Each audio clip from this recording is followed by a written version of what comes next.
అందువల్ల భారతదేశం ఒక చరిత్ర will still have to be written not once but by many scholars.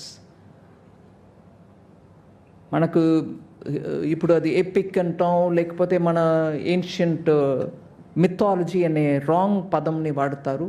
రామాయణమో Mahabharatam గురించి మాట్లాడుతున్నప్పుడు we treat it as history. మన కల్చరల్ ట్రైట్ ఏంటి? ఇతిహాసం. యాజ్ ఇట్ ఇస్ చెప్పడం. యాజ్ ఇట్ ఇస్ చూసిన వాళ్ళు చెప్పే రాస్తే అది ఒకటి. మహాభారతం చూసారా అంటే ఎస్, కురుక్షేత్ర వారని సంజయన్ కళ్ళుతోటి చూసినదే కదా రికార్డ్ అవుతుంది. ఇక్కడ జరిగినదని జరిగినట్టు చెప్పడం. దాంట్లో మంచి వస్తాయి, కొన్ని చెడు వస్తాయి, మనకు ఇష్టమైనవి వస్తాయి, మనకి ఇష్టం కానివి కూడా వస్తాయి. బట్ అది చెప్పడానికంట అంత ఆత్మవిశ్వాసం, self confidence. I will say what is happening before me which is good. I will say before me whatever is happening which may not be up to our liking. అది చెప్పడం హిస్టరీలో చాలా ముఖ్యం. అది చెప్పే కల్చర్ మనది. We did not hide unpleasant things. But hiding or painting or whitewashing unpleasantness according to certain moral values, western హిస్టరీలో చాలా జరిగినాయి. వాల్యూ సిస్టమ్స్ కూడా చాలా చాలా మారి ఇండియాకు వచ్చినప్పటికీ for a liberal Indian culture Victorian value systems తోటి వచ్చి ఇది మంచిది, అది మంచిది కాదు అని చెప్పే రకంగా మన మీద ఇంపోజ్ చేయబడినవి చాలా ఉన్నాయి. ఆ ఇంపోజ్ చేయబడినవి మనసులో పెట్టుకుని రాసిన హిస్టరీస్ చాలా ఉన్నాయి. అవే మన స్కూల్లో కూడా ఇవాళ వరకే ఉన్నాయి. అవన్నీ పెట్టుకునే ఇవాళ వెస్ట్రన్ వరల్డ్, పర్టికులర్లీ యునైటెడ్ స్టేట్స్లో చాలా ఇది కాదు ఇట్లా ఉండాలని అది కూడా ఎక్సెస్ అయింది. వోకిజం అని అమెరికాలో జరిగినది ఏంటి? That painted history is coming. మన ప్రాక్టీస్, సోషియో కల్చరల్ ప్రాక్టీస్ అన్నీ కూడా వేరే రకంగా కూడా ఉండాలి, ఇన్క్లూసివ్గా ఉండాలి అని వాళ్ళు పెద్ద ఒక ఎఫర్ట్ చేసి వోకిజం జరిగింది. ఇవాళ ఆఫ్టర్ ట్రంప్ వోకిజం కాదు అని చెప్పుకొని they gone back to something else which was probably what was earlier. అందువల్ల హిస్టరీలో డిస్టార్షన్కి చాలా అటెంప్ట్స్ జరిగాయి. అందువల్ల భారతదేశ హిస్టరీ కూడా ఎయిదర్ మన మీద వచ్చి అటాక్ చేసి రూల్ చేసిన వాళ్ళు రాసిన హిస్టరీ డామినెంట్గా ఉండింది. సో నేషనల్ ఎడ్యుకేషన్ పాలసీ ద్వారా మనం ఇప్పుడు ఏం చేస్తున్నాం అంటే open up the history, let the reality, let the truth about India's history come out.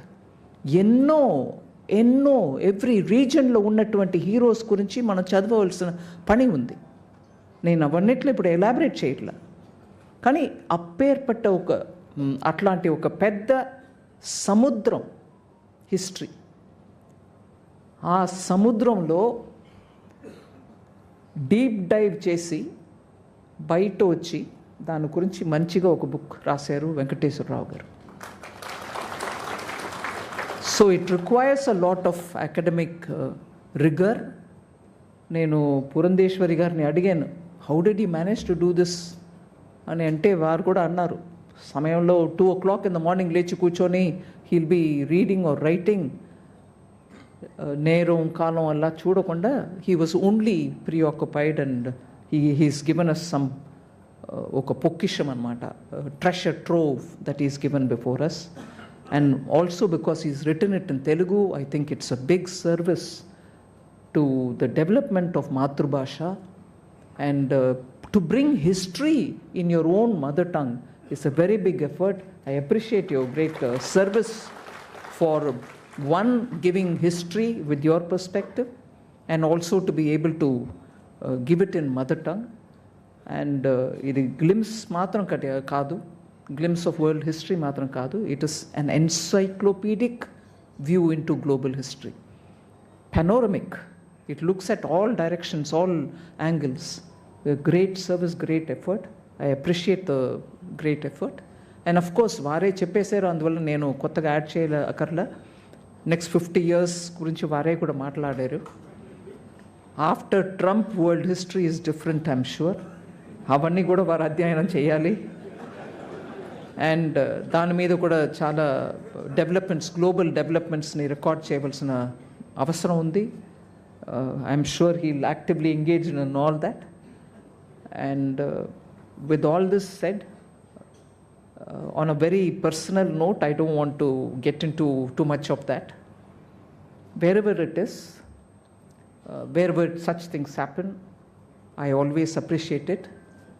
Here all of us saw the achievements of a highly achieving family and the members of that highly achieving family coming together. ఇది నేను తెలుగులో probably I can't say it in these many words. నాకు as much as I can speak in English, Telugu acquired language కాబట్టి అంత confidence చెప్పలేను. But ఒక పెద్ద achievement చేయగలిగిన ఫ్యామిలీ, అచీవ్మెంట్ చేస్తూ వస్తున్న ఫ్యామిలీ, దాంట్లో ప్రతి వ్యక్తి అచీవ్మెంట్స్ చేస్తూ వచ్చారు, రాజకీయంగా, సోషల్గా, లిటరేచర్లో, ఫైన్ ఆర్ట్స్లో. అట్లా ప్రతి ఒక్క member of the family, larger family, extended family, ప్రతి ఒక్క మెంబర్ కూడా అచీవ్మెంట్ చేసే టైప్ ఫ్యామిలీలో ఇవాళ ఇంకో ఒక అచీవ్మెంట్ని తీసుకొచ్చి ముందుకు పెట్టి మన అందరికి ముందు ఆ ఫ్యామిలీ ఒక్కరుగా అందరు మన ముందుకు నిలబెట్టారు. దానికోసం నేను I want to give a word of appreciation. It is important that societies draw inspiration. ఇట్లాంటి ఒక పెద్ద ప్రయత్నం కుటుంబం ఒకరుగా ఉండి ప్రతి ఒక్కరు వాళ్ళ అచీవ్మెంట్ని ముందుకు పెట్టి కమ్యూనిటీలో ఉన్న వాళ్ళందరం కూడా దాంతో ఏకమైపోయి అది సెలబ్రేట్ చేయగలిగితే దానికంటే ఒక పెద్ద బ్లెస్సింగ్ ఫర్ ఆ కమ్యూనిటీస్ ఏం లేవు. ఈ విషయం ఇక్కడ జరుగుతూ ఉండగా ఐ వాజ్ అ విట్నెస్. దానికోసం నేను మీ అందరి తరపున థ్యాంక్ యూ చెప్పుకుంటాను. Thank you very much.